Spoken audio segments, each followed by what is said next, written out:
আসসালামু আলাইকুম everyone, welcome back to my channel. Eid special আজকে ভেজিটেবল ফ্রাইড রাইস আর crispy fried চিকেনের রেসিপিটা শেয়ার করছি। ঈদে ভিন্ন কোনো রেসিপি তৈরি করতে চাইলে এই রেসিপিটা ট্রাই করতে পারেন, তাহলে ভিডিওটি দেখে নেওয়া যাক। প্রথমেই তৈরি করে দেখাচ্ছি vegetable fried rice. Vegetable fried rice বানানোর জন্য প্রথমে আমি রাইসটা রান্না করে নিচ্ছি, যার জন্য চুলার জালটা হাই আঁচে রেখে একটা কড়াইয়ের মধ্যে পর্যাপ্ত পরিমাণ পানি দিয়ে দিলাম। পানিটা গরম হয়ে গেলে পানির মধ্যে লবণ আর তেল দিয়ে খুব ভালোভাবে নেড়ে পানিতে একটা বলক উঠিয়ে নিচ্ছি। পানিতে বলক উঠে গেলে এর মধ্যে দিয়ে দিলাম 2 কাপ পোলাওয়ের চাল, খুব ভালোভাবে ধুয়ে পানিটা ঝরিয়ে। আপনারা বাসমতি চাল দিয়েও এই ফ্রাইড রাইসটা তৈরি করতে পারবেন। এবার চালটা দিয়ে সাথে সাথে নেড়ে দিতে হবে, তা না হলে চালটা দলা পাকিয়ে যেতে পারে।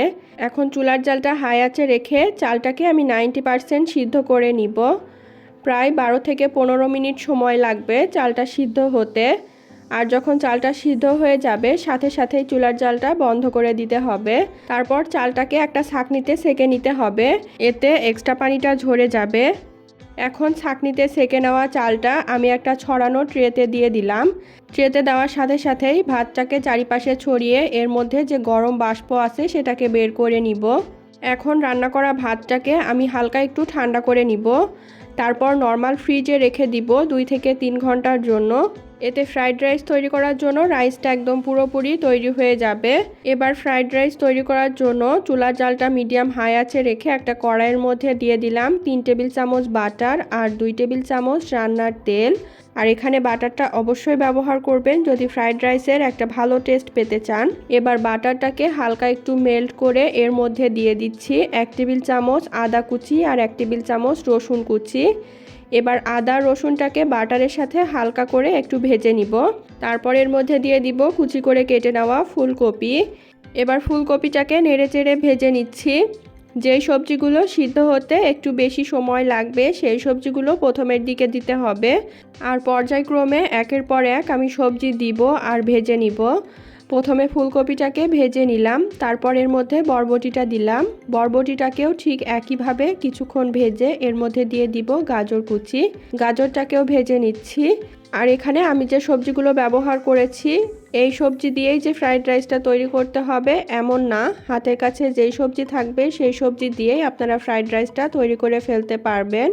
গাজরটা ভেজে নিয়ে এর মধ্যে দিয়ে দিলাম মটরশুঁটি, কুচি করে কেটে নেওয়া বাঁধাকপি আর 4-5টার মতো মাঝখান থেকে কেটে নেওয়া কাঁচামরিচ। আবার সব কিছু একসাথে নেড়েচেড়ে ভেজে নিচ্ছি। আর এখানে চুলার জালটা হাই আঁচে রেখে সবজিগুলোকে ভাজতে হবে। চুলার জালটা কমিয়ে যদি সবজিগুলো ভাজা হয় তাহলে সবজি থেকে পানি ছেড়ে সবজিগুলো বেশি সিদ্ধ হয়ে যাবে। আর ফ্রাইড রাইস তৈরিতে সবজিগুলোকে বেশি সিদ্ধ করে ফেলা যাবে না, হালকা একটু কাঁচা কাঁচা রেখেই সবজিগুলোকে ভেজে নিতে হবে, এতে ফ্রাইড রাইসটা খেতে ভালো লাগবে। এখন সবজিগুলোকে একপাশে সরিয়ে নিলাম, আর একপাশে 3টা ডিম আর স্বাদ অনুযায়ী কিছুটা লবণ দিয়ে ডিমটাকে একটানা নেড়েচেড়ে স্ক্র্যাম্বল করে ডিমটাকে আমি সবজির সাথে মিশিয়ে নিলাম। তারপর রান্না করে নেওয়া ঠান্ডা ভাতটাকে আমি সবজির মধ্যে দিয়ে দিলাম। এবার ভাতের সাথে সবজিটাকে উলটপালট করে খুব ভালোভাবে নেড়ে মিশিয়ে নিচ্ছি। চুলার জালটা এই পর্যায়ে মিডিয়াম আঁচে করে ভাতটাকে নেড়ে মেশানো হয়ে গেলে সবশেষ এর মধ্যে দিয়ে দিব স্বাদ অনুযায়ী লবণ। লবণটা একদম শেষের দিকে আমি দিচ্ছি, আর ভাতে যেহেতু লবণ দেওয়া আছে তাই অবশ্যই স্বাদ মতো বুঝে দিতে হবে। আর দিয়ে দিলাম 1 টেবিল চামচ কালো গোলমরিচের গুঁড়া, কিছুটা পেঁয়াজ পাতা কুচি আর 2 টেবিল চামচ সয়া সস। এবার সব কিছু আবার খুব ভালোভাবে নেড়ে মিশিয়ে আমি 3 থেকে 4 মিনিট ভেজে নিব। এই তো ফ্রাইড রাইসটা তৈরি করে নেওয়া হয়ে গেছে। এখন আমি চুলার জালটা বন্ধ করে দিব। এবার তৈরি করে নিব crispy fried chicken. Crispy fried chicken তৈরি করার জন্য আমার লাগবে চিকেন।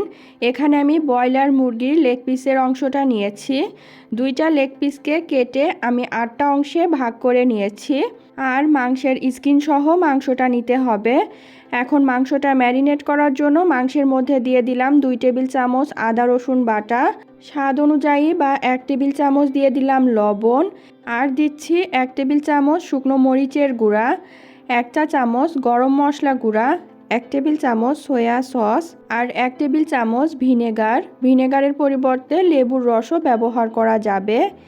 এখন মশলাটাকে মাংসের সাথে খুব ভালোভাবে মেখে নিতে হবে। উলটপালট করে একটু সময় নিয়ে মাংসের গায়ে মশলাটা মাখানো হয়ে গেলে এখন একটা প্লেট দিয়ে ঢেকে রেখে দিব কমপক্ষে 2 থেকে 3 ঘন্টা। যদি হাতে সময় থাকে সারা রাতের জন্য নর্মাল ফ্রিজেও রেখে দিতে পারবেন। 3 ঘন্টা পর মাংসটা ম্যারিনেট করা হয়ে গেছে। এখন চিকেন ফ্রাই করার জন্য একটা বাটির মধ্যে আমি নিয়ে নিলাম 2 কাপ ময়দা। ময়দার পরিবর্তে আটাও ব্যবহার করা যাবে। এবার ময়দার মধ্যে দিয়ে দিলাম স্বাদ অনুযায়ী লবণ আর 1 চা চামচ শুকনো মরিচের গুঁড়া। এবার সব কিছু খুব ভালোভাবে একসাথে মিশিয়ে নিচ্ছি। এবার ম্যারিনেট করা একটা চিকেনের টুকরো নিয়ে নিলাম।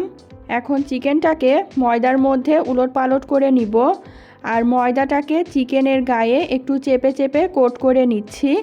এখন চিকেনটাকে ঝেড়ে যতটুকু সম্ভব ময়দা ফেলে দিতে হবে। তারপরে চিকেনের পিসটাকে আমি নর্মাল পানির মধ্যে দিয়ে দিলাম। পানিটাকেও চিকেনের গায়ে ভালোভাবে লাগিয়ে এক্সট্রা পানিটা ফেলে তারপরে চিকেনের পিসটাকে আবার ময়দার মধ্যে কোট করতে হবে। আর একটু চেপে চেপে ময়দাটাকে খুব ভালোভাবে চিকেনের গায়ে লাগিয়ে এক্সট্রা ময়দাটাকে আবার ঝেড়ে পানির মধ্যে দিয়ে দিব। আবার পানি থেকে উঠিয়ে ময়দাটা কোট করে নিচ্ছি। এইভাবে চিকেনটাকে আমি 2 বার পানিতে ডুবিয়েছি আর 3 বার ময়দাতে কোট করে নিয়েছি। আর এইভাবে চিকেনটাকে ভালোভাবে ময়দাতে কোট করলে ভাজার পরেও চিকেনটা অনেক বেশি মুচমুচে হবে। এই তো একটা চিকেন ভাজার জন্য তৈরি হয়ে গেছে। এইভাবে বাকি চিকেনগুলোও তৈরি করে আমি চিকেনগুলোকে গরম তেলে ভেজে নিব। প্রথমেই চুলার জালটা হাই আঁচে রেখে তেলটাকে খুব ভালোভাবে গরম করে নিতে হবে। তারপর গরম তেলের মধ্যে চিকেনগুলোকে দিয়ে চুলার জালটা মিডিয়াম লো আঁচে রেখে 15 থেকে 20 মিনিট সময় নিয়ে 3 থেকে 4 বার উলটপালট করে আমি চিকেনগুলোকে ভেজে নিব। যেহেতু চিকেনগুলো একটু সময় নিয়ে ভাজবো তাই চিকেনের ভেতরটা খুব ভালোভাবে সিদ্ধ হয়ে যাবে। যখন চিকেনগুলো খুব ভালোভাবে ভাজা হয়ে যাবে তখন তেল থেকে চিকেনগুলোকে আমি উঠিয়ে নিচ্ছি। এবার বাকি চিকেনগুলোকেও এইভাবে আমি একটু সময় নিয়ে ভেজে নিব। 2টা রেসিপি তৈরি করে নেওয়া শেষ। এখন আমি ভেজিটেবল ফ্রাইড রাইস আর ক্রিসপি ফ্রাইড চিকেনটাকে একটা প্লেটে পরিবেশন করে নিচ্ছি। আজ এ পর্যন্তই। ভিডিওটা ভালো লাগলে অবশ্যই চ্যানেলটাকে সাবস্ক্রাইব করে দিবেন আর ভিডিওতে একটা লাইক দিয়ে দিবেন। আল্লাহ হাফেজ।